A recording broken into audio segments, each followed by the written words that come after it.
Ted Bundy confessed to 30 murders. And on the day of his execution, women lined up outside the prison. Not to protest, not to grieve, to mourn him. Some of them were holding flowers. Now, before you dismiss those women as disturbed or broken, I need you to consider something uncomfortable.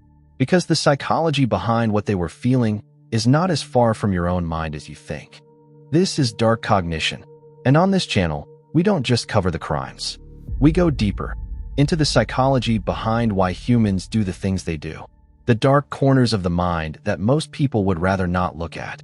In this video, we're going to answer one of the most unsettling questions in modern psychology. Why are so many ordinary people fascinated by serial killers?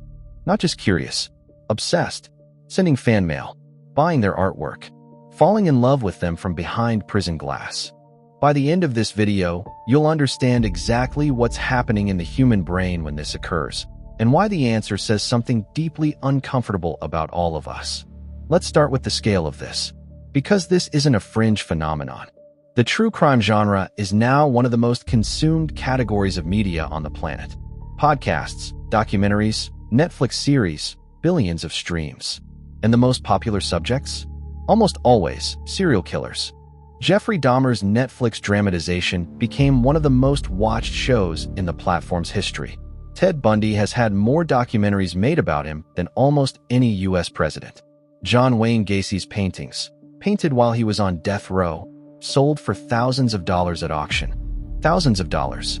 For paintings made by a man convicted of murdering 33 people. So what is going on? Are we, as a species, simply broken? Or is there something deeper happening here? Something hardwired into us that we've never fully understood?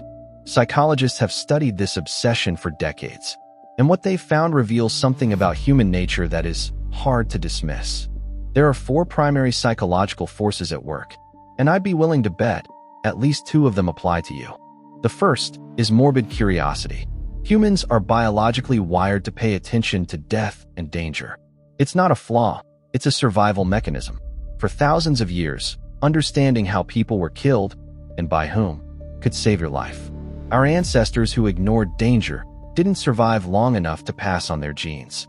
So today, we are the descendants of the people who paid attention to the darkness. That instinct never left us. It just found a new outlet, true crime. The second force is the illusion of safety. There is something deeply satisfying about watching a predator from a safe distance. A 2010 study from the journal Psychological Science found that people who consume true crime media report feeling more in control of their own safety afterwards. They're studying the predator, learning its patterns, preparing, even if unconsciously, for a threat they hope will never come. This is why women, statistically, consume true crime content at significantly higher rates than men. Not because they enjoy suffering, but because they are, on some level, doing threat research. The third force is the need to understand evil. The human mind is deeply uncomfortable with things it cannot explain. Serial killers represent a category of behavior so far outside our framework of normal that they become a psychological puzzle we cannot leave unsolved. Why did they do it? Were they born this way? Could it have been prevented? Could someone I know be capable of this? These questions pull us in because the human brain craves resolution, and serial killers almost never fully provide it. The fourth force, and this one is the most uncomfortable, is something called hybristophilia. This is a documented psychological phenomenon, a genuine attraction to people who have committed violent crimes. It sounds extreme, but researchers believe it stems from a deeply primitive instinct, the association of extreme dominance with strength and protection. The same part of the brain that responds to power responds, in some people, to violence. And when that instinct gets misdirected, you get the women outside the prison, holding flowers for Ted Bundy. Now, here's what most true crime channels won't tell you, because this is the part that makes people uncomfortable. The fascination with serial killers isn't a sign of moral failure. In most cases, it is a completely normal neurological response. The darkness you feel pulled toward, it's ancient, it's biological, and it is shared by hundreds of millions of people, whether they admit it or not. But there is a line, and understanding where that line is matters. Dr. Catherine Ramsland, one of the foremost forensic psychologists in the United States, has spent her career studying both killers and the people fascinated by them. Her conclusion? The obsession becomes dangerous not when people are curious about darkness, but when they start to romanticize it. When the monster stops being a subject of study and becomes a figure of admiration. Because here is what we know about serial killers that the media rarely focuses on.